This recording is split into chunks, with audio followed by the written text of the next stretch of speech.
اهلا بكم بودكاست اللعيبه. انا مراد وادم، والنهارده معانا ضيف. تلفزيون، راديو، تشوفوا كده تستمتع، تحب الكوره اكتر. معانا ومعاكم كابتن احمد نجيب. ازيك؟ عامل ايه؟ الحمد لله. اخباركم ايه؟ الحمد انتوا لله. جامدين جدا على فكره. شكرا. يعني انا مبسوط الحقيقه ان انا موجود معاكم، واحنا كمان. ومبسوط لسبب المعرفه وبشكره، بوجه له شكر كبير من هنا يعني، وان شاء الله دايما من كويس لاحسن باذن الله. عايزين يا كابتن حضرتك تحكي لنا قصه البنوك و15 سنه جت منين؟ ما جاتش من خلصت أي على حتة. ايه؟ بص، القصه انا طول عمري اصلا بشتغل بانكينج وبزنس ادمنستريشن، دي دراستي طول عمري. وبعدين قعدت اشتغل بانكينج 15 سنه لحد ما حصلت حاجه معينه كده، ترتيبه يعني بتاعت ربنا. الناس كلها تقول لي ايه الشجاعه دي، ازاي حد يسيب الشغل والوظيفه المستقره واشتغل في الكوره؟ خالص، هي مش شجاعه مطلقه يعني. ما صحيتش من النوم قلت يلا انا هرمي كل حاجه ورا ظهري واروح اعمل ده، لا خالص. في حاجات معينه، في سيناريوهات ربنا بيحطها دايما في حياتك، في اسباب هي اللي بتعمل حاجه. انت القصه كلها ان انت تبقى عارف الخطوه اللي بتاخدها دي دايما خطوه، اي خطوه بتاخدها في حياتك بتغير كاريرك، خصوصا لو انت عندك التزامات واسره وغيره. لازم تبقى عارف ان تحسب كل حاجه كويس يعني. مش دايما فكره انك تضحي بكل حاجه دي بتبقى احسن حاجه يعني. فاللي حصل ربنا اراد يعني ان الخطوه دي تتاخد، وسبت شغلي وبدات اشتغل في المجال بتاع الكوره. طبعا شغلي في مجال الكوره بقى مرتبط بشركه من الشركات اللي هي شغاله في الاحصائيات بقى والستاتستكس والديتا والحاجات بتطلع على الشاشه اللي بتشوفوها دي، والبرفورمانس اناليسز، الحاجه اللي بتروح للكوتشز وللعيبه ومحللي الاداء علشان يحسنوا ويطوروا من اداء لاعبتهم. وبعدين بالتدريج دي عملت مجموعه من العلاقات، وبعدها بشويه بدات الميديا تهتم اصلا بالحته بتاعه الارقام والتحليل وكده، فبداوا يجيبوا الناس اللي متخصصين في القصه دي، فكنت انا واحد منهم. وبدات القصه بتاعه الميديا من حوالي مثلا 3-4 سنين. 6 سنين مش 3 4 6. قلت اكس 6 بالظبط. طيب توقع بقى حضرتك لماتش بكره. ايه انا سؤال. اهلي وبيراميدز. يس. بص انا اهلاوي وأنا. تمام، عشان تبقى الامور واضحه يعني. انا اهلاوي، وفي الماتشات اللي ما فيش فيها احتمال او حاجه تنفع غير ان الاهلي يكسب بتوقع ان الاهلي يكسب. متخيل احنا ناخد الدوري بقى. دي قصه تانية. عشان تاخد الدوري ده سيناريو لازم يعني يتكتب في التاريخ تقريبا لو خدنا الدوري. والله بص، هو في دوريات اصعب منه عدت قبل كده. بس ده يعني احنا بعاد احنا في كان ابعد، في بتاع المصري انهي واحد؟ اللي احنا بتاع 2008. لا مش فاكر، اصل انا ما حضرتوش، شفت فيديوهات يعني. ماشي. هايلايتس. لا ده صعب، هيبقى صعب طبعا جدا. بس لان انت الزمالك في يعني من احسن الفورمه فتراته. بتاعته. ويعني بيراميدز الزمالك في احسن فتراته ولا الاهلي وبيراميدز هم اللي خلوا الزمالك يبقى في احسن فتراته؟ هو الزمالك احسن فتراته، وصدفه ان احنا كنا في اوحش فتراتنا. بيراميدز نفس الكلام يعني. شوف، الاهلي وبيراميدز هم اللي سيئين اكتر من الزمالك هو اللي كويس يعني. الزمالك يعني احنا الثلاثه في الفورمه لو كل واحد في مستواه، في مستوى الحقيقي خلاص. الاهلي وبيراميدز عندهم كواليتي لعيبه اكتر، افضل يعني. تدريب سكواد كمان، عدد اللعيبه ماديات المتاحين اكيد مستقرين، بس عدد اللعيبه المتاحين يعني المركز فيه 2 و3 بس المركز اللي فيه 2 و3 يعني لعيبه مهمه. انت عندك بن شرقي وتريزيجيه، ما ينفعش تقعد حد بره. لا دي اكبر مشكله بقى، دي اكبر غلطه. حد بره هيشتكي عليك وهيعمل لا عادي بقى انك تقعد حد بره، بس ازاي تقعد حد بره؟ مدرب بس هي دي انت لازم تقنعه. انت ينفع تعمل اي حاجه في الكوره ينفع تعمل اي حاجه. فاللعيب مش مهم، شخصيه النادي اهم من اللعيب. هقول لك على حاجه. في قصه زمان كده في بدايه الالفينات، ريال مدريد عمل فريق اسمه جلاكتيكوس، أيوة الاول ستار بقى، وعمل كل حاجه، جاب كل النجوم اللي في العالم. كسبش ولا بطوله، خسر كل حاجه. ليه؟ عشان الكوره، مش عشان انت تعمل فريق مليان كل النجوم. الفكره انك تعرف تدير الفريق. يعني ايه تدير الفريق؟ تدير السكواد. يعني ايه تدير السكواد؟ تعرف مين اللي ينفع يلعب النهارده مين ما ينفعش، تعرف تجهز اللاعبين طول الوقت، تعرف تقنع اللعيب ده هو ليه احتياطي او هو ليه اساسي. ولما يبقى نازل احتياطي يبقى باشنت، او يبقى عنده يعني هو موتيفيتد، متحمس جدا وجاهز انه ينزل يأدي جوه الملعب از انه بادئ اساسي، او هو عنده قناعه انه اهم لعيب فرقه حتى هو احتياطي. النهارده انت بتقول ما ينفعش اقعد بن شرقي وتريزيجيه، مين اللي حط الفكره بتاعت انه ما ينفعش واحد فيهم يقعد؟ مدرب. ينفع الاثنين يقعدوا، ينفع الاثنين يقعدوا. لو ظروف الفريق بتقول ان الاثنين يقعدوا فلازم الاثنين يقعدوا. للاسف الاهلي ما فيهوش حد مقنع بالشكل الكافي لانه يسيطر على السكواد ده. يسيطر ازاي؟ فنيا طبعا، فنيا جوه الملعب، شخصيا وذهنيا وانضباطيا. يعني انضباطيا اللعيبه تحس كلها ان هم كلهم سواسيه. في لعيبه جوه الاهلي للاسف مهما كان مستواه هو اساسي طول الوقت، طول الوقت اساسي ايا كان بيقدم ايه، هيبدا كل الماتشات. فالاهلي في حاجات فور جرانتد. سؤال ليكم انتوا الاثنين، ليه في لعيبه في نفس اللعيب اللي في الاهلي وحش في منتخب مصر هو اون توب اون فاير بيقدم احسن مستوى؟ عشان عارف ان في مركزه مش لو هو وحش هيقعد، لو هو كويس هيكمل. يعني الاهلي حاطط فكره ان انا لو انا وحش هلعب كده هلعب. اساسي. مفيش حد مكاني، مفيش حد يقدر ينافسني في مكاني. في مصر في واحد واثنين وثلاثه من كل الفرق. الاكتر من كده ان في تارجت مهم. المدير الفني بيماكسمايز جدا للعيبه. كابتن حسن مش سهل برضه، شخصيه قويه جدا، شخصيه قويه جدا. زي طرق ما فيش تارجت كاس العالم. بالنسبه للاهلي عنده برضه اهداف مهمه. يعني تارجت كاس العالم للانديه كان لازم يبقى تارجت كويس جدا، بس الاداره ما قدرتش انها تماكسمايز ده، او ما قدرتش انها تحط ده في حجمه الحقيقي.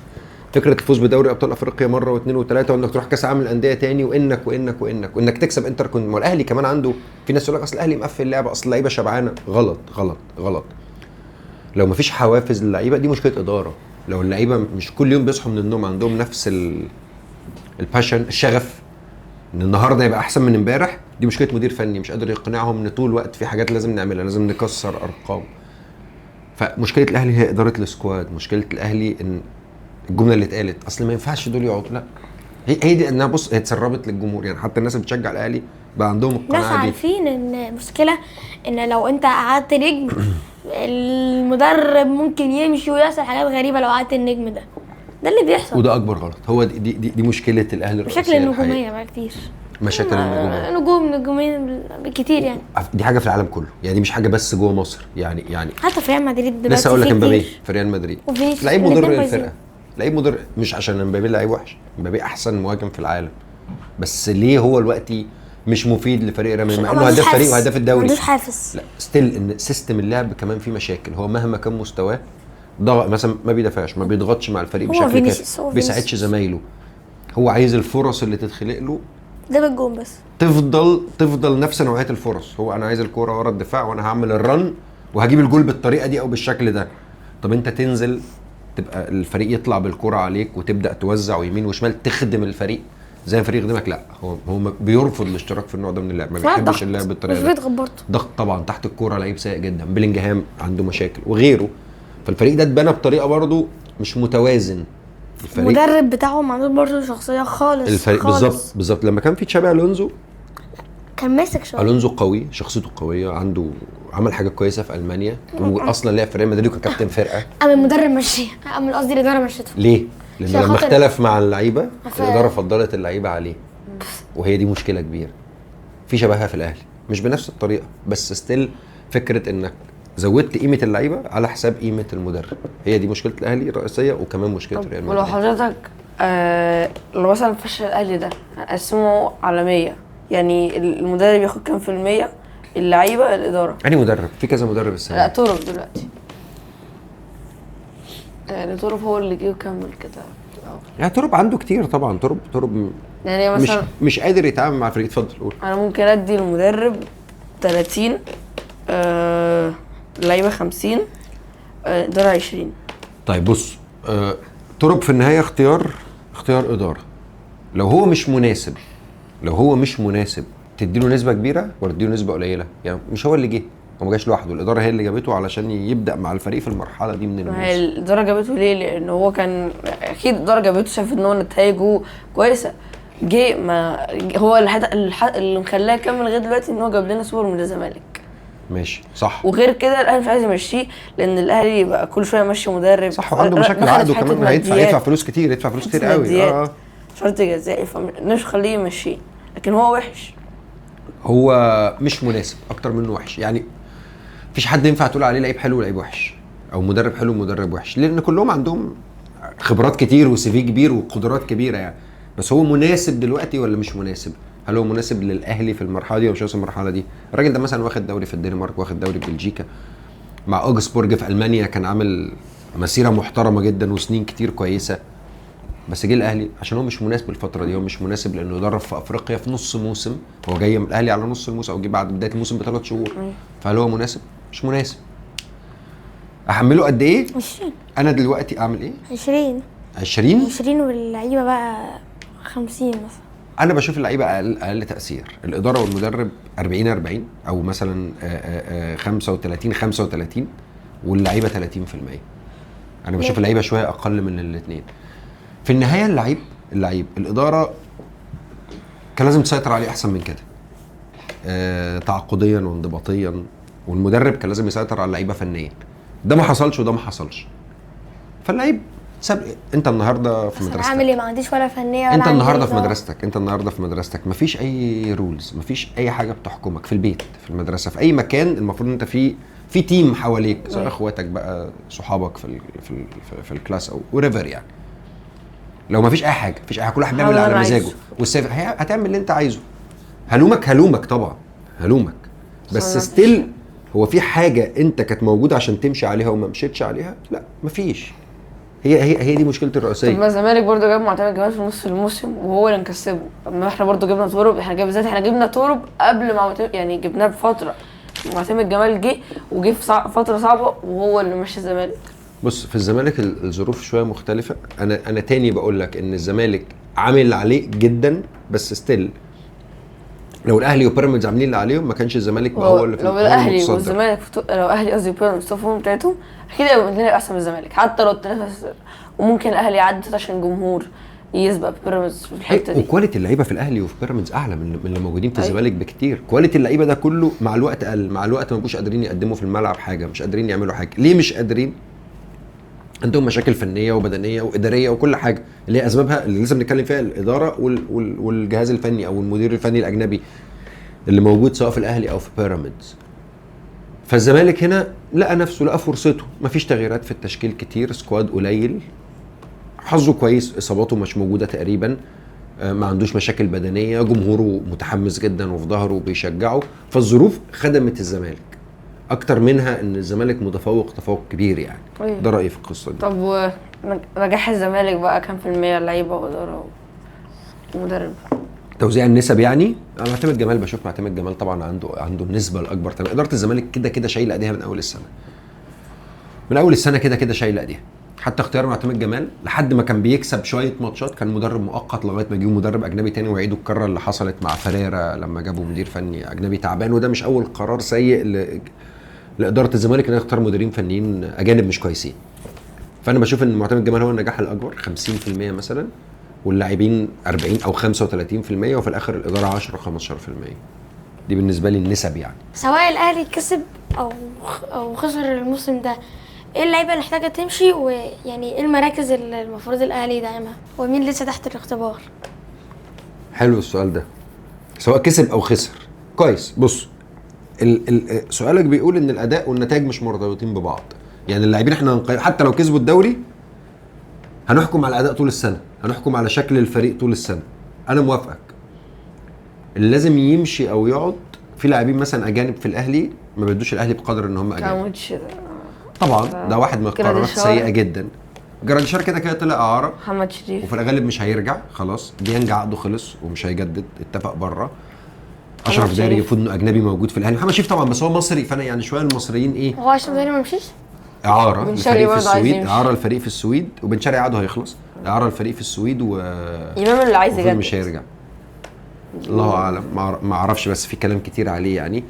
بس الحقيقه مين اللاعبين المفروض يمشوا؟ الاهلي اول حاجه محتاجها انه يحط الخطوط بتاعته قدامه. يعني خط الهجوم فيه كام لعيب ويرتبهم كتير ويرتبهم، الاجنحه، خط الوسط، الدفاع، وهكذا. لازم توزن الفريق. يعني توزن الفريق يعني كل الخطوط يبقى فيها عدد مناسب وجوده مناسبه، كواليتي مناسب. ما ينفعش يبقى عندك 7 سنتر باك او 7 قلوب دفاع والسبعه كلهم زي اي واحد في الدوري.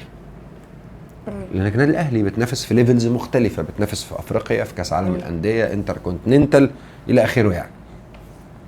فالمفروض يبقى عندك احسن كواليتي ممكن. المدرب طبعا لو كسب الدوري الاداره هتسيبه انه ما يستحقش يتساب. هم بيقولوا انه هيمشي في كل الاحوال، بيقولوا ده اللي بيقال يعني جوه. عايزين يجيبوا جوميز تقريبا، ده من الاسامي اللي هو جوزيه جوميز اللي كان موجود مع الزمالك وكسب كسب سوبر افريقي صح مظبوط، واظن كسب كونفدراليه وكسب كونفدراليه كمان. مش هو اللي خدها هو تقريبا، ده اللي يعني عنده شخصيه تقريبا، فهو اللي ممكن يعادل النجوم. هو بص البرتغاليين عموما بيبقوا شطار شويه في التعامل مع النجوم، او النادي الاهلي بيحب المدرسه دي من وقت مانويل جوزيه زمان قوي بقى. انا حاسس الاهلي عايز مدرب مصري، بس مفيش مدربين مصريين يعني، مش حاسس ان في مدربين مصريين ممكن لو جت الاهلي تعمل فرق. مشكله المدرب المصري في الاهلي ضغط الجمهور.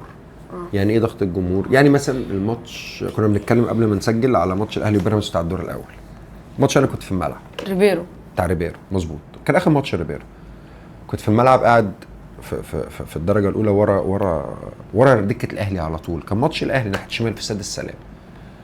ريبيرو تقريبا طول الماتش بيتشتم، امشي ومش عارف ايه، بيتشتم والراجل مش فاهم حاجه. ساعتها في الثالثه شمال الراجل مش فاهم حاجه.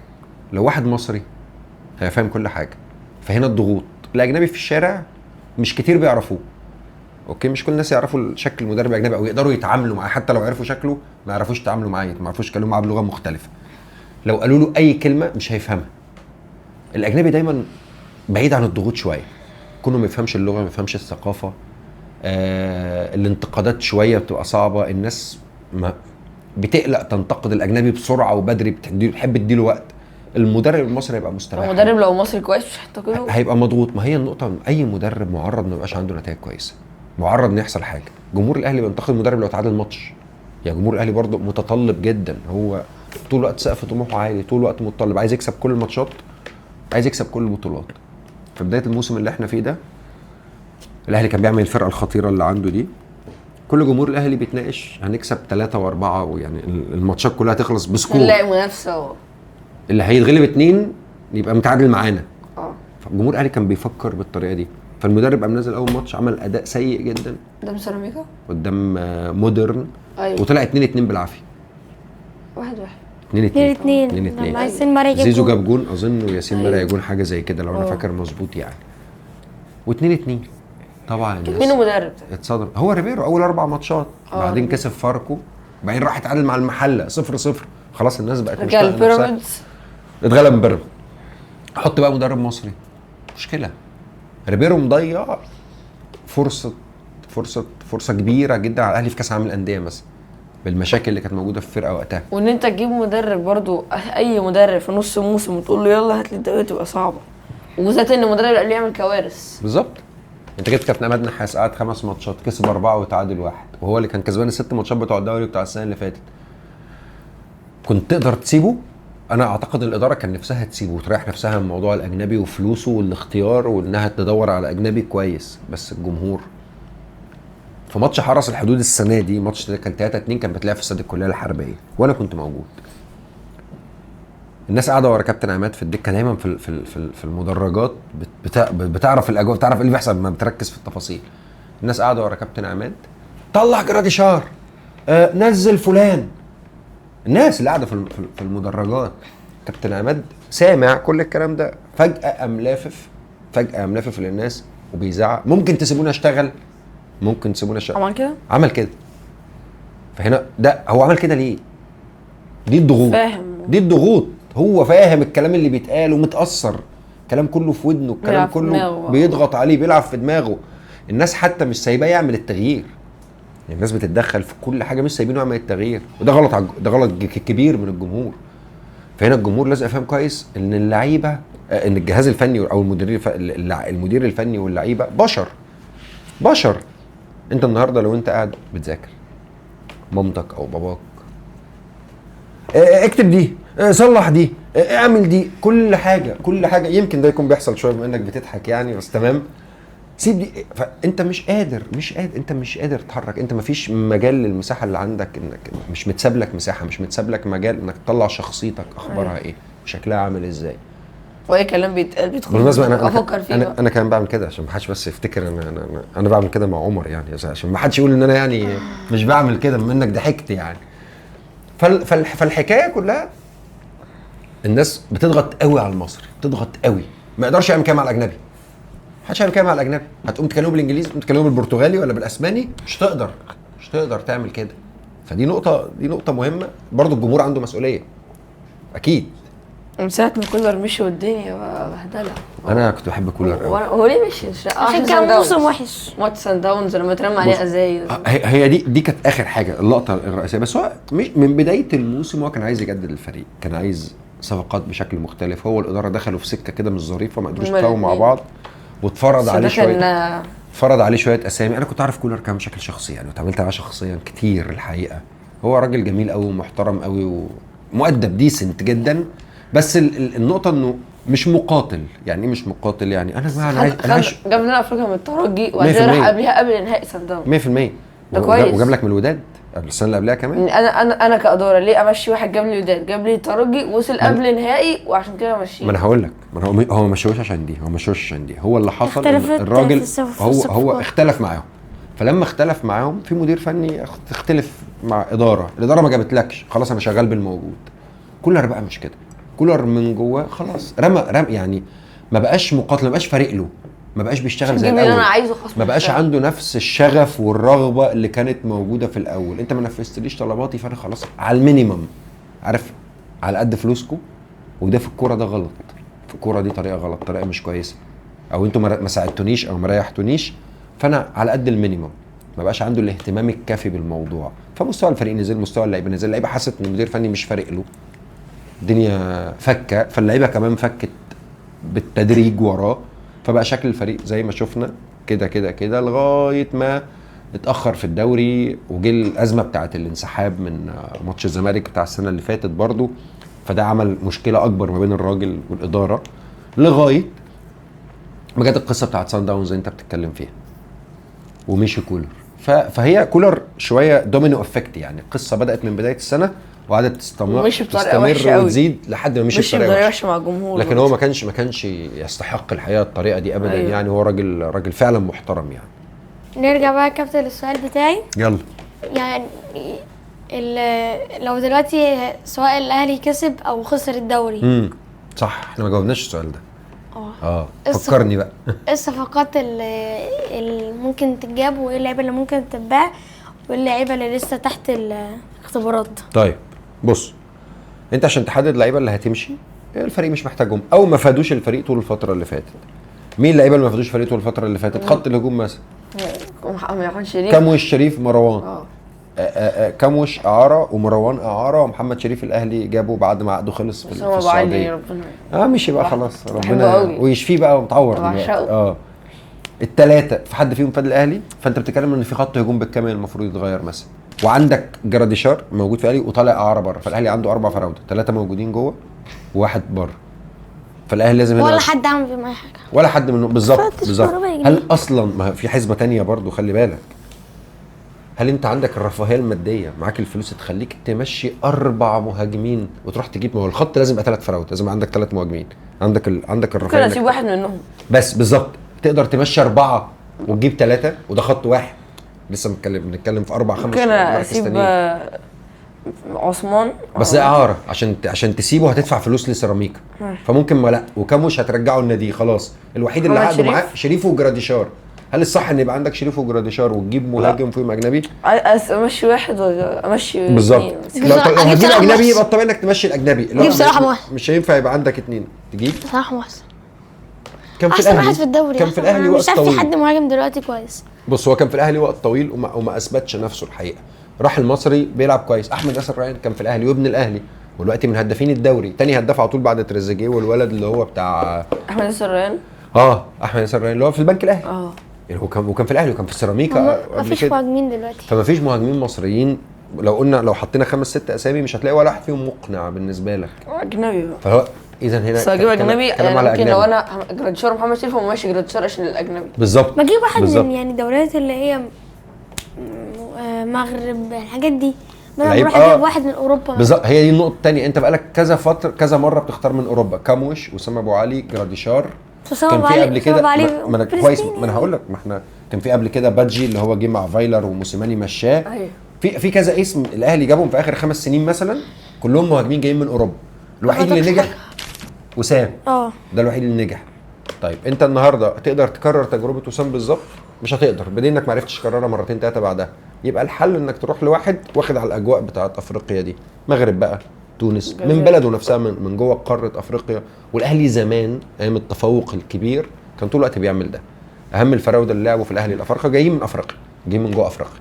فالاهلي فايه المانع انك تعمل كده؟ بس ده عشان يحصل محتاج سكاوتنج كويس، محتاج ان الاهلي يبقى عنده اكسس او عين. الاهلي هو عموما تونس عموما الاهلي النوت سكاوتنج والاداره الفتره الاخيره دي يعني مش، لان جبت كام بالظبط. اجنبي وحش. جبت جراديشار، جبت مين كمان، جراديشار وكامش ورضا سليم واشرف داري واسامي كتير جدا، ويوسف اسامي اللي كتير. هو بتاع قطر ده اللي جه، يوسف ايمن اللي جه من قطر بالظبط. تونس والترجي بيجيبوا من افريقيا من نص، يعني بيروحوا من جوه افريقيا، من غرب افريقيا، من وسط افريقيا بالظبط. عندهم كشافين موجودين جوه الدول دي وجوه الدوريات دي. والحقيقه ان الدنيا دلوقتي اسهل، في شركات متخصصه في الموضوع ده بتتابع الدوريات دي، بتطلع الداتا بتاعتها، البيانات بتاعتها، بتطلع الريبورتس، السكاوتنج انسايتس او الحاجات اللي هي بتكشف اللاعبين اهم المزايا واهم العيوب، وتقول اللعيب ده مناسب لاي نادي في اي مركز او لا. فدي نقطه. استكمالا لسؤالك، الاهلي مثلا مفاجاه ما فيش فيه جناح اشول. الجناح الاشول الوحيد اللي كان في الاهلي محمد عبد الله، وطلعوه اعاره. تريزيجيه ايمن بيلعب رجل يمين. عايزين اشول، ما اشول مين؟ عايزين حد اشول. لا لازم. بص. انا موجود. انت موجود صح؟ لا وانا اشول على فكره. انا موجود كمان انت كمان ما شاء الله. عندي 3 صفقات اهو.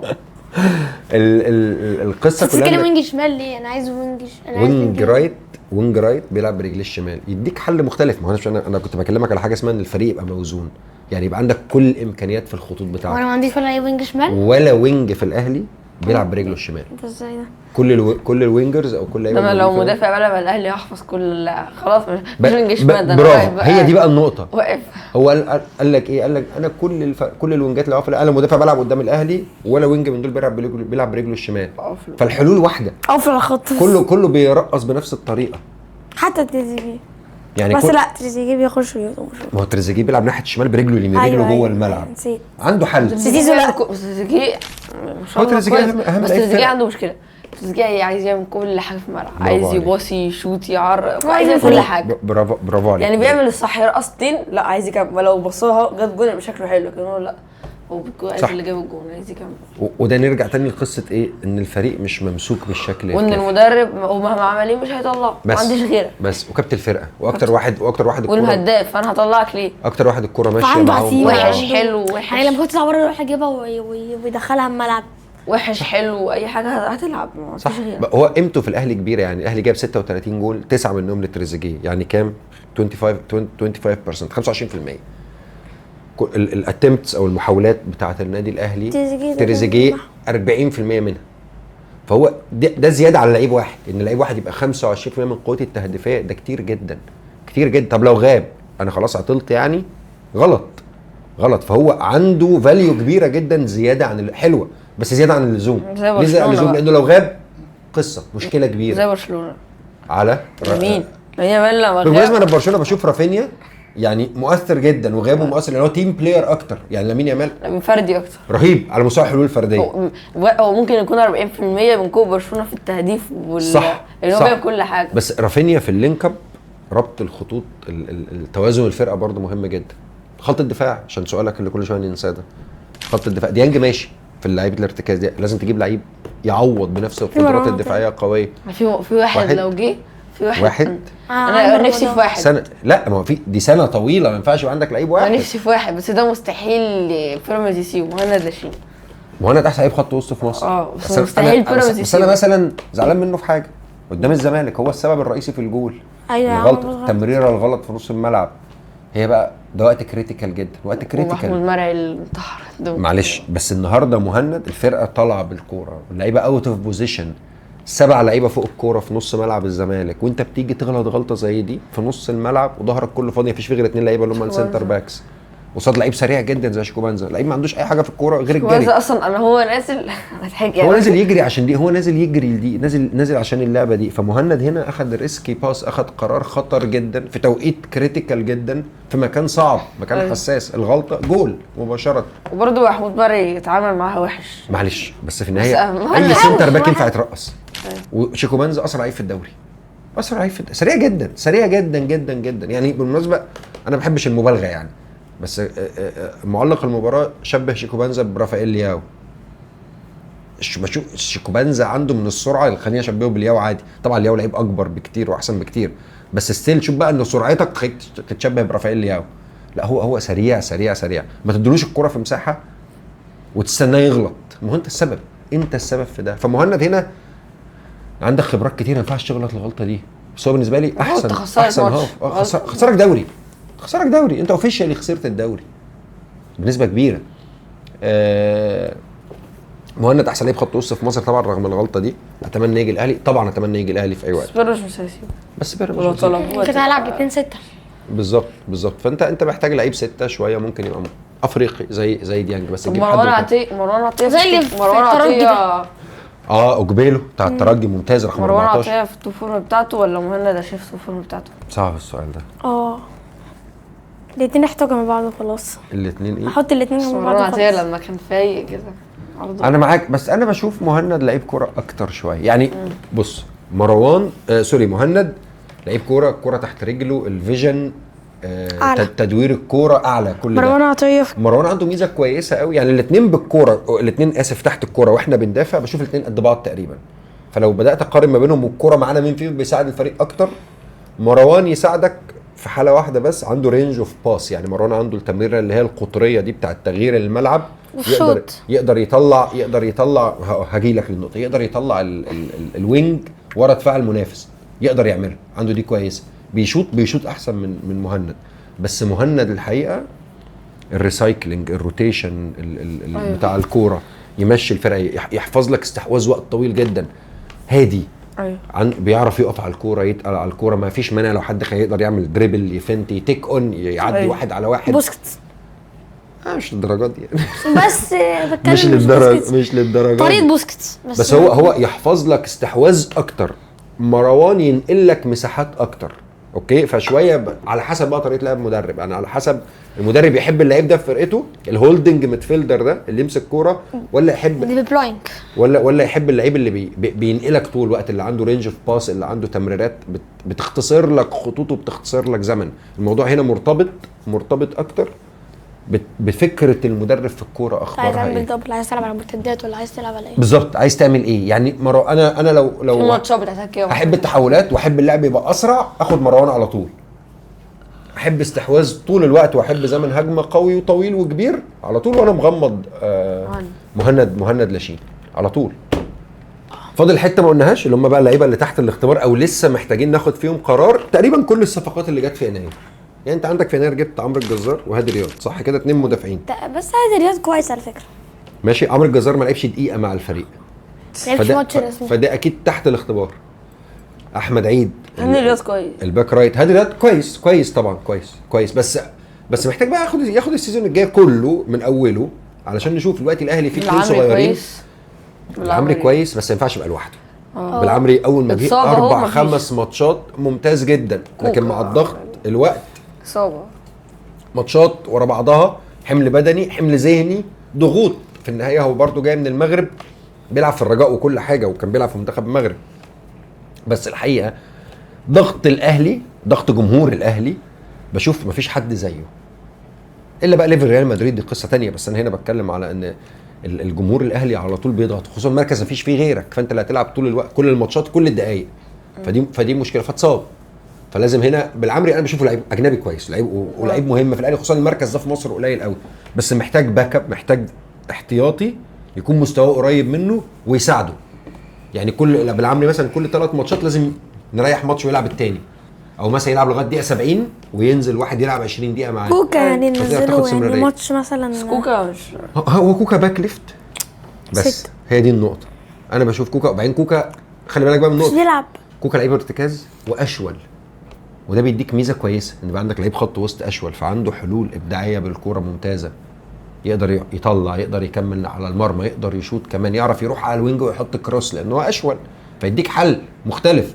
فانا لما بحطه في الباك بحبسه بزنقه، ما عندوش قدرات هجوميه، ما يقدرش طول الوقت يروح يعمل سبرنت، كل مره ما يقدرش يطلع 7 8 مرات في الماتش ويحط لي كروسات، ما يعرفش يحط 8 كروسات منهم 4 صح، مستحيل يعمل ده، مستحيل كوكا يعمل ده.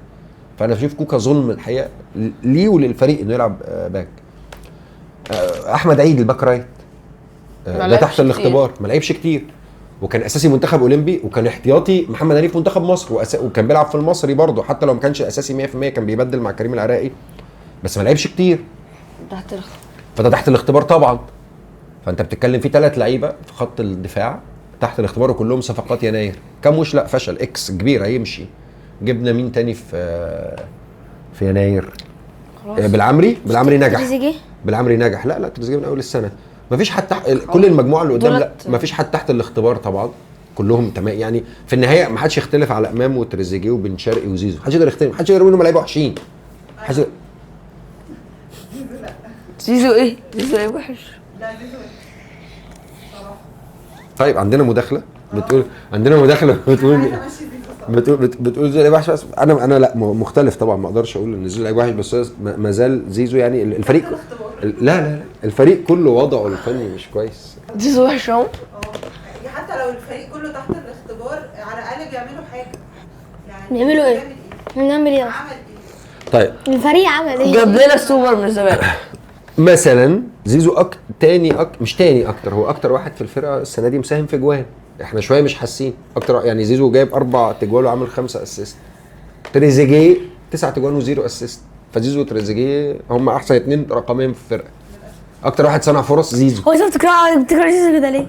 مش بكرهه، انا كنت ضد الصفقه دي بصراحه، يعني ضد الصفقه ان هي من الاول تيجي من الزمالك بالشكل ده وفاكر يوم الوقفه وحزن كبير بقى، واحنا خدنا زيزو بنكيد فيه صفقه كيديه 100% بصراحه. موافق، بس انا عموما كل كام سنه كده احب اخد لعيب من المنافس. حاجه نفسيه يعني. بجد؟ حاجه نفسيه يعني. بس تاني الازمه مش في زيزو كزيزو، الازمه في الطريقه والفلوس اللي اتدفعت وانت عندك جوه مفيش يعني. بس انت لازم يعني بدل ما كنت تحط 100 قرش هنا واللي جوه بياخد 10، كان ممكن تحط 70 وتزود اللي جوه ال 40، فالدنيا تبقى شويه اقرب، وعلى مدار سنتين كمان بقى كله قد بعضه، ويبقى عندك سياسه معلنه وواضحه. هي ازمه اداره مش ازمه لعيب يعني. النهارده بحمل لعيب مسؤوليه، واللعيب ماله؟ في واحد يعني انا مش هوصف، واحد جه قال لك خد كل اللي في جيبي واللي جوه مش لاقيين ياكلوا. دي مشكله اللعيب ولا مشكله اللي جه قال له كده؟ بس انا شخصيا شايفه لعيب كويس يعني. مش بحب، انا بحب في الكوره ولا بحبه ولا بكره، بحبه كلاعب قصدي يعني. لكن كلاعب هو لعيب كويس ومفيد، بس انت مش قادر تستفيد منه عشان انت اللي عندك مشاكل، مش عشان هو اللي عنده مشاكل، انت مشاكلك اكتر بس. انا حاسه ان برضو جمهور الاهلي عامل ضغط على زيزو، ده مأثر على اللعب. جمهور الاهلي بيضغط على اي حاجه، جمهور الاهلي بيضغط على نفسه. جمهور الاهلي بيجلد نفسه حرفيا يعني في بطولات الاهلي مش فيها ويجلد نفسه يعني. بيراميدز لما كسب الفريق بتاع اهلي السعودي ونهضة بركان في السوبر، جمهور الاهلي عامل مناحه بيجلد نفسه. وانا اهلاوي هو بيراميدز ده سوبر افريقي؟ كسب نهضة بركان في السوبر الافريقي. امتى؟ كسب، مش كان بطل دوري الابطال، كسب نهضة بركان قبل ما يروح الانتر كونتيننتال. مش فاكر. جمهور الاهلي مموت نفسه يا جماعه. ايوه عايزين ايه؟ اصل بيراميدز وانت كنت بتلعب في البطوله وانت كسبانها منك، ما انت بتلعبش في البطوله اصلا، ولا سوبر افريقيا بتلعب انتر كونتيننتال. هو كده الجمهور الاهلي صعب طبعا جدا يعني، صعب. يمكن انا زمان كنت كده، بس لما اشتغلت في الكوره خلاص العمليه مش مستاهله يا جماعه. ايه اللي مطلوب من الزمالك عشان خاطر يحافظ على النجاح اللي هو عملها السنه دي يعني، والمعجزه بتاعته؟ قدو يتوقف كل سنه، قدو كل سنه، ما فيش حل تاني. الزمالك كل ما يبقى عنده رفاهيه بيضيع نفسه الحقيقه.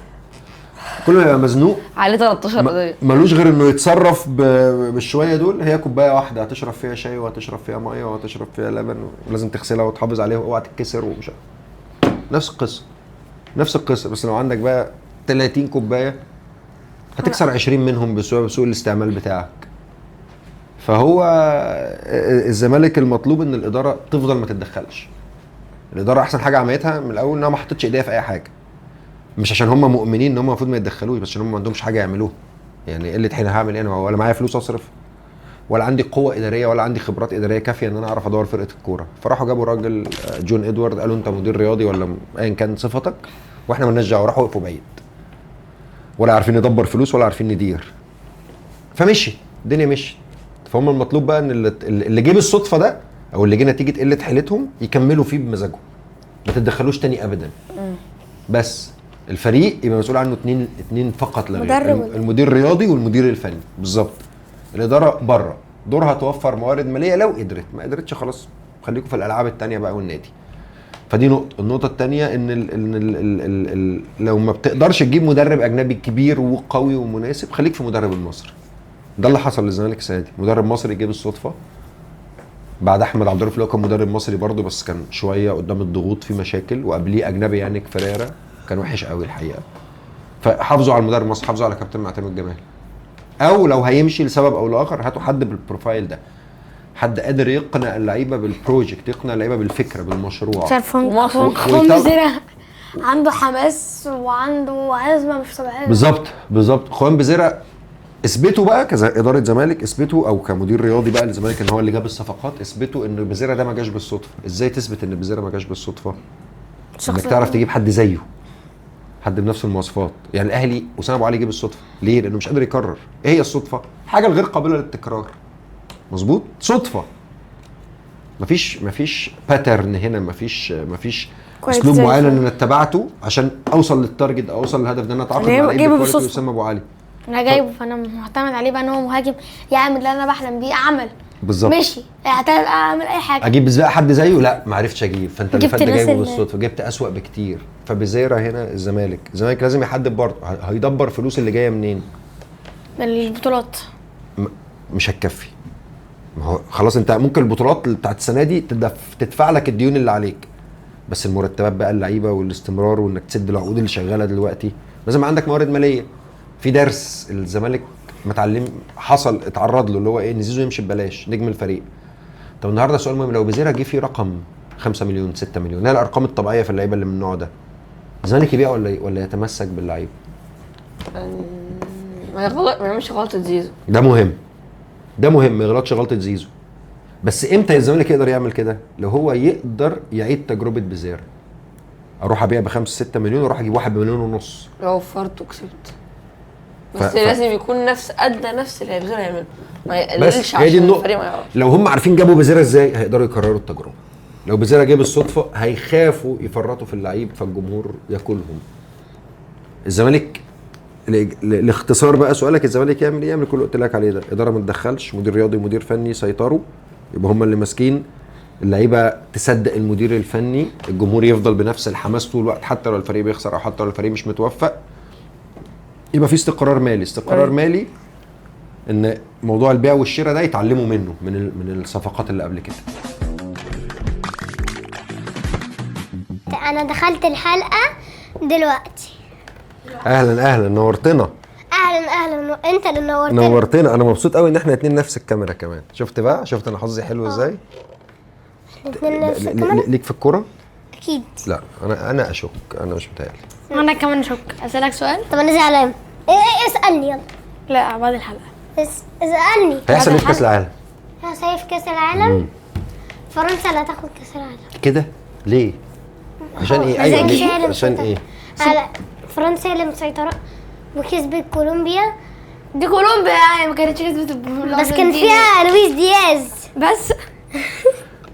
لا على فكره فرنسا نادي عظيم قوي، منتخب عظيم، فريق يعني عظيم جدا.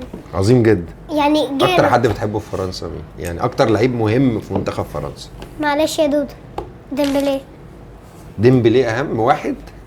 اهم من امبابي. معلش يا امبابي الصراحه. انت بتشجع باريس؟ لا السنه دي ديمبلي، لكن السنه اللي فاتت وقبل السنه اللي فاتت كان امبابي طبعا. انت بتشجع باريس سان جيرمان اصلا؟ لا. ما انت بتشجع باريس سان جيرمان بتاع مصر اهو. ايه المشكله؟ ايه؟ ما انت بتشجع باريس سان جيرمان بتاع مصر اهو. بيلبس زيك. بيلبس زيكم. بشجع برشلونه. انا كنت ريالي. انا ريالي. انا كنت برشلونه دلوقتي. هما الاثنين برشلونه. طب انت عارف سبت ريال ليه؟ ليه سبت ريال مدريد؟ فينيسيوس، الحاج فينيسيوس الاناني اللي ما بيعرفش يلعب، وشواميني واسينسيو اللي قعد يطرد، واللي يعني عشان عمل اللعيبه غلطات كتير جدا. اللعيبه ده ضايقوه. شواميني CDM ده شواميني يبقى مدافع، يبوظ علينا اوفسايد تراب، يبوظ علينا اي حاجه. صح. ده انت عارف ده يبوظ ايه؟ ده السلحفاه تكسبه. ريال مدريد من غير كورتوا كان يكسب كل البطولات دي؟ لا أيوه. اكيد لا، اكيد لا، اكيد لا. لا. من غير كورتوا اكيد لا. كورتوا عشان ده ده كورتوا. اكتر حارس عندهم جامد، ده احسن من بوفون. كورتوا احسن من بوفون؟ اه مش للدرجة يعني، مش للدرجة. مش هنوسع بيها قوي يعني. توقعاتك المرة لكأس العالم؟ ان شاء الله ارجنتين تعملها تاني عشان انا هو عاشق انت ميسي؟ هو انت حضرتك طب استنى يا يونس. رابر من زاوية. حضرتك بقى بص، منتخب اسبانيا اكتر منتخب دلوقتي في العالم. فرنسا. لحظه واحده بس، لحظه واحده. اسبانيا الترتيب الاولى. اكتر منتخب في العالم كانت لحد ما لعبت مصر نزلت و- بقى اما تعادلوا معانا. اسبانيا اكتر منتخب في العالم دلوقتي، يعني عنده لاعبين حافظين بعض، عنده سيستم، عنده تيم جماعي يعني. فرنسا قويه جدا، ممتازه جدا، افراد مهارات فرديه رهيبه. ديمبلي واوليس، طبعا اوليس احسن جناح في العالم دلوقتي. مبابي واوليس. لا اوليس مش احسن واحد.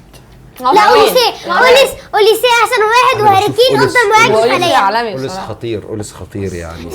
اقول لك الترتيب. نفسي بس انا اقول لك اوليسي افضل RM السنه دي، وهاري كين افضل مهاجم السنه دي. صح. بايرن ميونخ ياخد الشامبيونز ليج. يا باريس يا بايرن، بس انا بقول بايرن. في فيديو توقعت ان هي اللي هتكسب الشامبيونز ليج. انا قلت في فيديو قلت ان هي اللي هتكسب الشامبيونز ليج. بايرن. انا قلت انا قلت برشلونه، لكن برشلونه مع السلامه طالما ريال وبرشلونه بره، بس باريس وبايرن مش بره، حد فيهم الاثنين بس. في الهجوم عند باريس ديمبلي، ديزردوي، كفاراتسخيليا. الناحيه الثانيه عند بايرن لويس دياز، اوليسي، هاري كين، موسيالا، جنابري. صح. كيميتش في هاف يعني. يعني انت الصراحه بالتشكيل العظم اللي عند باير ده، بقول لك بقى خلاص سيب المدافعين بتوع باير، كده افضل مدافعين السنه دي. برضو ممكن اقول عندنا ديمبلي، ديزردوي، كفاراتسخيليا، فيتينيا، في ونيفيز. روبن نيفيز وفابيان رويز جواو نيفيز. وفي الدفاع انا اقول الدفاع باشو، نونو مندش، وحكيمي وماركينيوس. صح. والحارس بقى شيفورلي ده. لا هو اسمه سيفانوف، في واحد تاني اسمه شيفورلي.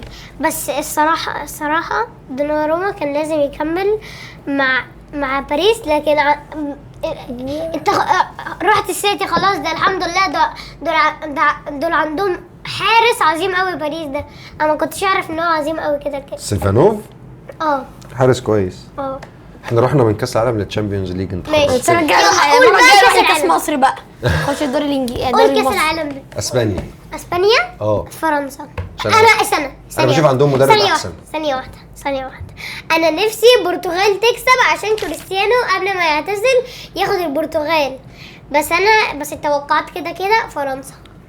انا منتخب مصر طبعا، هي محتاجه حسام حسن. مصر ضامن. بس انا غير ان مصر تكسب كاس العالم، مصر تروح فين؟ تعدي المجموعه؟ تعدي المجموعه دي. لو ايران ما طلعتش في كاس العالم تعدي، لان ايران عايزه تطلع وايطاليا تخش في انسى قصه ايطاليا دي، مش هتحصل. ليه؟ بص احنا هنتعادل مع بلجيكا. نتعادل مع بلجيكا، نتعادل مع جيرمي دوكو يعني. نكسب نيوزيلندا ونكسب ايران، نطلع اول مجموعه. انتوا ما حضرتوش مصر في كاس العالم قبل كده، ما تعرفوش.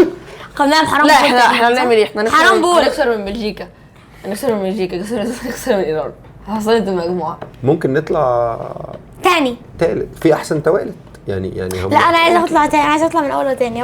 عشان احنا لو طلعنا احسن توالت هنروح على فرنسا، يعني نروح على اسبانيا. تطلع زي ما تطلع يعني، هيبقى اخرك دور ال16 او دور ال 32 يعني، مش عارف، ما اعتقدش يعني. بس احنا عندنا فرص كويسه نقدر يعني يعني ايران ونيوزيلندا حتى لو اتغلبنا من بلجيكا بس نقدر نعمل ماتش كويس. بلجيكا حتى مش لو كويسه اتغلبنا. قوي على فكره، مفيش غير ديبو كورتوا اللي هنجيب فيه جون ازاي مش عارف. انا بقول لك حتى لو اتغلبنا بس نقدر نعمل ماتش كويس. كورتوا مصاب. بس مش كده يلعب يعني، متهيألي هيبقى رجع وقت ده كاس العالم. شهرين يعني. على فكرة. وماتش بلجيكا استنى هقول لك حاجه، ماتش بلجيكا ده اول ماتش، فبعديها عندنا نيوزيلندا وايران، فممكن بعد ما تعدي بلجيكا تقدر تحاول تاخد 4 نقط مثلا من نيوزيلندا وايران، تقدر تاخد هو الستة. ليه جو انتوا مكبرين الموضوع على ايران ونيوزيلندا؟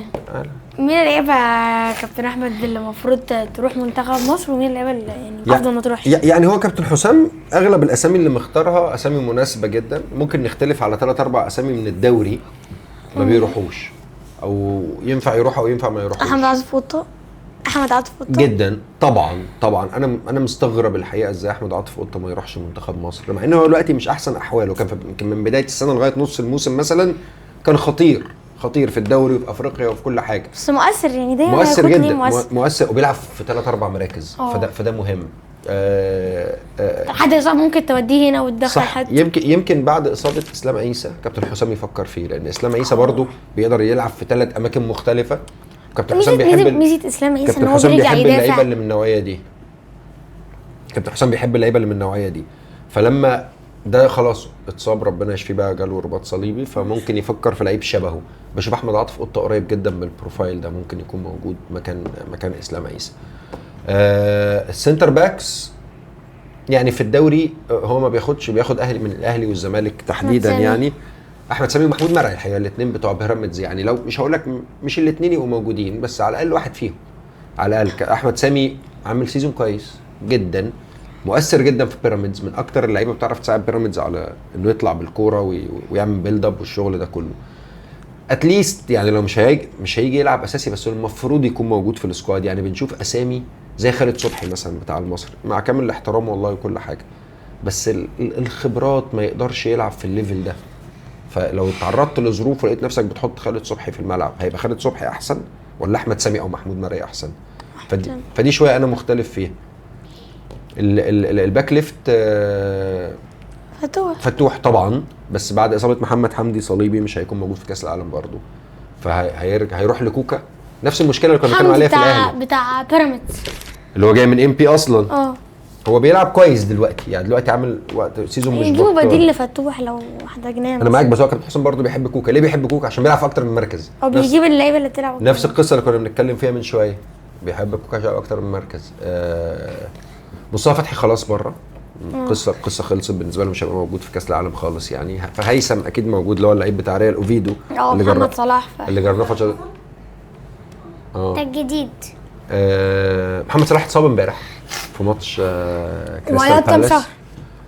بيقولوا 4 اسابيع، المفروض 4 اسابيع ده باي اند اوف ماي، يعني نهايه يلحق نهايه شهر الاعداد بتاع كاس العالم. المفروض يلعب ماتش البرازيل.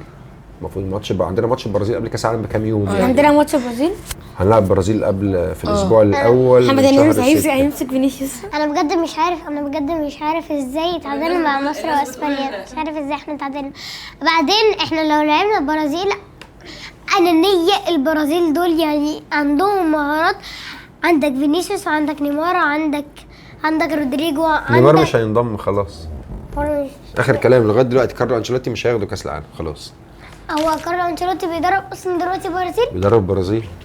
بيقولوا ما انا خايف بقى من كارلو انشيلوتي المدرب العظيم ده لما ده مع ريال. يا عم انت لسه عارف حالا انه بيدرب البرازيل، بقيت خايف منه؟ انا ما اعرفش، بس انا لما كان بيدرب الريال كان يعني مدرب خطير جدا. انت اللي خطير جدا والله. وانا مبسوط هو كارلو انشيلوتي اخد مع تشامبيونز ليج كام تشامبيونز ليج؟ مره مره واحده. كسب 2 أو 3. ده انا قلت اخد 6. زيزو اخد كام؟ زيدان مع ريال مدريد 3 ريال مدريد 3 ورا بعض. 16 17 18 صح. عندي سؤال. يلا. بيقولوا ان منتخب مصر احسن في عدم وجود محمد صلاح. لا ما اقدرش اقول كده. بالعكس، يمكن منتخب مصر في غير وجود محمد صلاح بيبقى المسؤوليه متوزعه بالتساوي ما بين كل اللعيبه، فكل واحد بيجيب اقصى حاجه موجوده عنده. منتخب مصر في وجود محمد صلاح هو شايل العبء الاكبر، المسؤوليه والحمل الاكبر وتركيز الفرق اللي بتلعبنا يعني اكتر على محمد صلاح. في نفس الوقت لعيبه منتخب مصر وصلاح في الملعب بيعتمدوا عليه زياده عن اللزوم، وده بيبقى عبء شويه على صلاح. هي القصه محتاجه شويه تنظيم، ولا اقدر اقول منتخب مصر احسن في وجود صلاح ولا احسن من غير وجود صلاح، لا خالص خالص، ولا صعب يعني ان انا اقول كده. القصه كلها ان منتخب مصر محتاج يبقى منظم بالشكل الكافي انه يستفيد جدا او يحقق الاستفاده القصوى من وجود صلاح في الملعب، ولاعيبه مصر يتحملوا المسؤوليه حتى لو صلاح موجود علشان نبقى تيم جماعي اكتر يعني. بس تحب يا كابتن احمد تشوف مرموش وينج ولا مهاجم ولا تحت المهاجم؟ حاجه من عندي. انت ايه رايك؟ ايه اكتر مركز مناسب لمرموش؟ والله يعني ما حسب الماتشات عامله ازاي. انت لو بتلعب مثلا في ماتش عايز مرموش ينزل يستلم ويلعب من تحت وكده وسرعات، هتلعب بيه وينج طيب هقول لك على حاجه، او مهاجم. بالعكس مهاجم. بص هو انا بشوف مرموش الحقيقه ولا مهاجم ولا وينج، انا بشوفه سكند سترايكر، حاجه كده ما بين المهاجم والوينج يعني. شادو سترايكر، سكند سترايكر، شادو سترايكر تمشي برضو، بس عارف انت توزيعة المراكز في الملعب الوينج بيبقى اقرب للخط والمهاجم بيبقى في السنتر بتاع منطقة الجزاء تقريبا، في مساحة ما بين الاثنين دايما بيلعب فيها اللعيب اللي هو عنده امكانيات المهاجم والوينج مع بعض. هو مش مهاجم صندوق وفي نفس الوقت مش جناح خط، هو مرموش الاثنين. مرموش يقدر يلعب جناح بس حاجة اسمها جناح داخلي. يعني ايه جناح داخلي؟ انسايد فورورد او انسايد وينجر. بالظبط، انسايد وينجر او انسايد فورورد. يعني ايه؟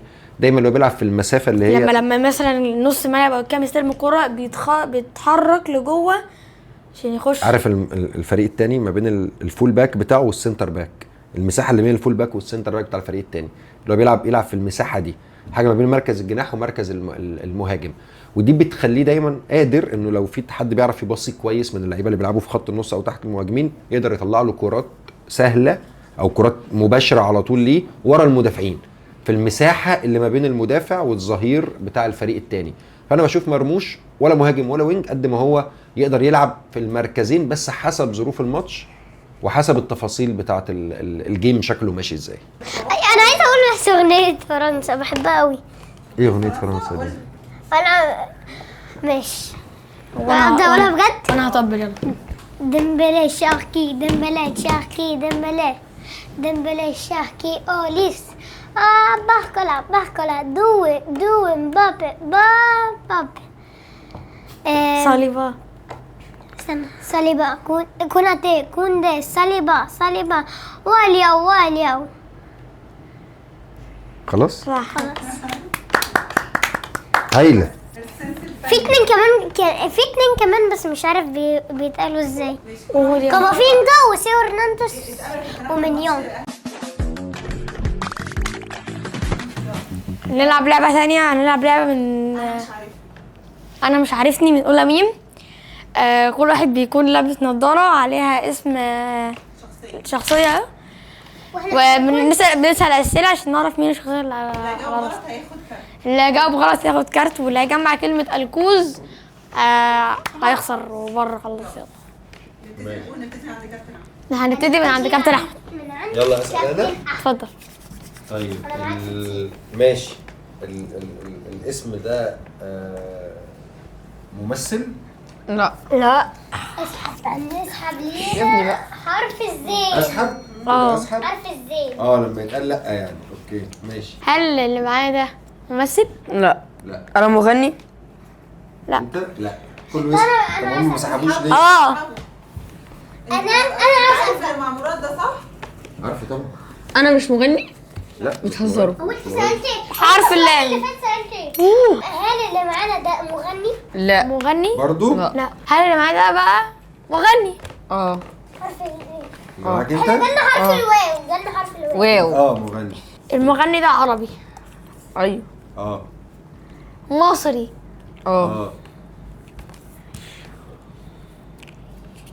بيعمل افلام؟ لا. لا. اللي معايا ده ممثل؟ ممثل؟ لا. ايوه. هو مش عارفه انا عارف. انا لسه لغايه دلوقتي بمثل. بيمثل. اخر حاجه مثلتها كانت من قريب. انا معروف بالضحك، اني دمي خفيف يعني في التمثيل، بضحك يعني. مش اظن. ايوه. ماشي. انا ما اعرفش افلام ولا مسلسلات فاهمه غلط. انا راجل صح؟ اه. كفايه اسئله بقى انت كده لا انا مين؟ انا مثلت اخر حاجه في الشهر اللي فات. ده سؤال مكرر. ما انا ما اعرفش اسال. ده سؤال مكرر ما ينفعش طب انا اسمي بيبتدي بحرف اللام. خلاص. لا. لا خد لا اسحب لي، انا اول حاجه قلتها كانت فما كملش يعني كده هفضل كل مسألة. ايوه ايوه. خد كارت. اديله كارت دي. انت لازم تعرفه بسرعه قبل ما تكون الكلمه. الحرف ماشي. الالف. ما انا قلت ده ممثل تقولي فخلاص. مراد معايا حرف الالف. يلا يا كابتن. انا لسه ما عرفتش حاجه يا جماعه. احنا قلنا ممثل خلاص، ومغني صح؟ ممثل ولا مغني. ايوه. ففاضل ومش ايه؟ لعيب مش كوره. لعيب كوره. ومش لعيب كوره. فاضل ايه؟ فاضل ايه؟ لا ماما انا ممثل بجد اعرفه، انا اعرفه ممثل مغني لعيب كوره. اقسم بالله ما سمعت، انا اعرفه قوي. ممثل مغني لعيب كوره. طب فاضل مسهل ايه؟ عليه هو في الاعلام يعني في التلفزيون. يبقى ايه فاضل ايه الوظيفه؟ مذيع. اه راجل. اه. رياضي. لا لا. اوكي. هل اللي معايا بس ثواني، هو بيتكلم في الرياضه بس هو مش رياضي يعني هو طب يعني بيتكلم في عادي. الكوره. ايوه بس مش اجمل حاجاته مش في الكوره، في حاجات تانية. مبدأه مش الكوره يعني. مبدأه مش الكوره. مش برنامج كوره يعني بس ماشي بيتكلم في ماشي الكوره. ماشي. هل اللي معايا ده انا قلت ايه؟ هو مغني محش بنين. اه. وعربي ومصري هل هو ما كانش بيعمل افلام؟ مش بيمثل. لا. ايه ده؟ انا بحبه اه فعفرته. لا حاجه في الحاجات دي في رينج. هل أنا؟ يبقى ويجز. ايه ده؟ خلاص بقى. انت بتقولي لا ايه كده مرتين. خلاص معلش ايه دي؟ انا مش ضدكم والله. هو ايه السؤال اللي جه الأدب؟ ده هنت ممكن يطلع لي هنت. الحمد لله ثواني وراه. حظك حلو، خلي الكارت معاك واختار حد يديك هنت بكلمة واحدة تفك زنقتك وتساعد في دورك اللي جاي. حد فيكم يديني هنت ولا؟ بارد. لا انا عايز هنت. دمه خفيف. انا اشهر اغنية ليه. لا نو واي. خلاص خدت الهنت. ها هو انت وريك كده حاجة؟ الشاشه بيكون عامل ازاي؟ هتقول حاجه؟ هقول على الله كمل. اكمل ليه سحب. يلا يا ولد انت. انا بعمل مسلسل اجزاء يعني في جزء اول جزء تاني كده. تقريبا. انا الاجزاء بتاعتي مشهوره قوي يعني الناس كتير بتتفرج عليها. ناس وناس. ده مش سؤال. طب انا في حاجه في الاجزاء بتاعتي في جزء دلوقتي بيتذاع. ماشي انا مسلسل بتاع اللعبه. ماشي. مش لعبة، لا اسم الممثل مين بقى؟ ايوه ايه الشخصيه بقى؟ ماشي كلهم. انا واحد انا مازو. لا. خد كده. هو واحد في اللعبة؟ انت معاك حرف الزين؟ انا سحبت كارتين. معاك حرف الزين؟ مالكش دعوه. عشان ده عشان الماء. لا انا لو تكسب. اوبا. اعلامي وبيتكلم أنا عارف. في الكوره. ايه ده واحد في طيب هو اللعبة. بيعمل توك شو بيجي كل يوم. لا مش كل يوم. مش كل يوم. لا مش كل يوم. كل يوم بيجي كتير قوي. بيجي يعني بيجي في أيوة. الاسبوع بيجي في الاسبوع يعني عنده برنامج ديلي يعني. مفيش حد بيشتغل 7 ايام. طب انا هقول. طب انا هقول اسم. مين؟ انا أنا هقول ثانية اسم. ثانية. انا هقول اسم. يونس سيبه. انا هقول اسم. انا هقول اسم. زملكاوي. اه. عمرو اديب. اه. نكمل انا وادم. انت عمرو دياب ده مغني. نكمل انا وادم. انا عبد الرحمن. المغني بتاعي ده. عبد الرحمن مجدي ايه؟ هلا اللي معايا ده بيغني راب. لا انا بصوا كارت هنت تاني هجيب من النص. انا وسيم. انا معايا حرف الانف ما يتحسبش. انا وسيم. صح. صح. انت والله العظيم انا عايز اعرف انت مين. احمد سعد. اختيارات. هو انتوا دايما اللي بتجيبوا لي كده، اشمعنى جبت له اللعبه وانا كده؟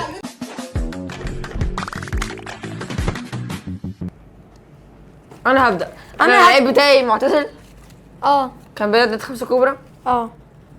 كان لا يعني كان هو قبل ما يعتزل كان بيلعب في دوري 5 الكبرى. انا قلت كده. طيب فاكر كان بيلعب في الدوري اسباني.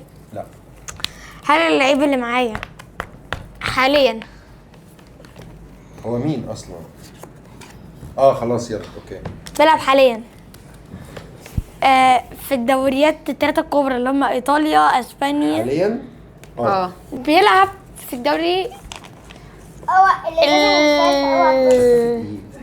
انجليزي؟ غلط.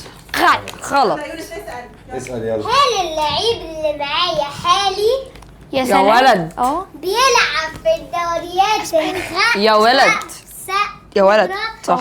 دوريات الثلاثة الكبرى، دوري اسباني. غلط. حالي. هو مين اللعيب ده؟ حالي. توب 5 ليج. مهاجم. اوروبي. انت شفته؟ ده شاف. لا والله. اوروبي. بريمير ليج. لا. يلا مراد. اللعيب بتاعي مش اللعيب بتاعي دوري انجليزي؟ لا. احنا قلنا انه معتزل. ايوه كان بيلعب في الدوري الانجليزي. واحد من الدوريات. طيب كان بيلعب في توب 6. كان بيلعب في فرقة بتلبس احمر. كان بيلعب في كان بيلعب في يونايتد. لا. صح. كان بيلعب في يونايتد. كان مهاجم. لا. لعب مهاجم صح. لعب في دوري غير الانجليزي. من الدوريات الخمسة الكبرى. لا لا ما اظنش. لا واسطورة لفرقته.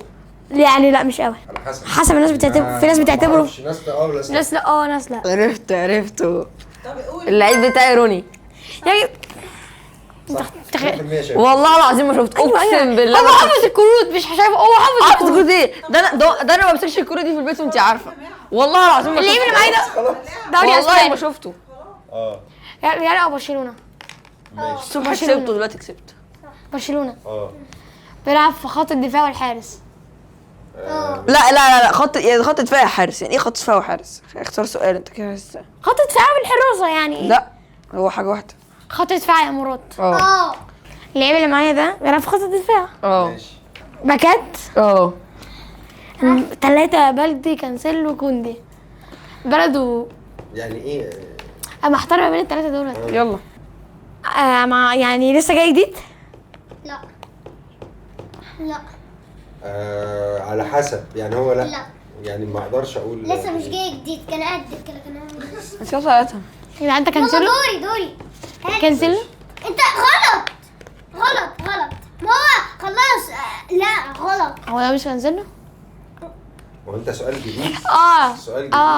هو ده سؤال ماشي. لازم انتوا الاثنين تجسوا عشان هو كده هيجيبها. مش كانسل. جس ماشي. انت جس. يلا جس جس اللي معاك ده مين؟ جس. هل اللعيب اللي معايا هو في الدوري الانجليزي؟ ايوه يلا بسرعة أيوة. بسرعة بسرعة لو جس. عملتها جس. تبقى عالمي. اضرب اي لعيب، اضرب هو اي لعيب. هل هو هاند؟ صح. ايوه يا يونس. عشان هو في دوري مفيش دوري غيره. اسباني؟ لا. برضه فرنسي؟ لا امال ايه يا جماعه؟ الماني. خم لعيب. الماني. هاري كين. ايوه. طب يا جدعان انا اصلا جاوبت صح. ده ايه ده بنت جواب. انا قلت لك غلط فجاوبت. لا هو المفروض هو ده اصلا الذكر عشان هو- لسه جاي. هو اصلا لسه جاي جديد.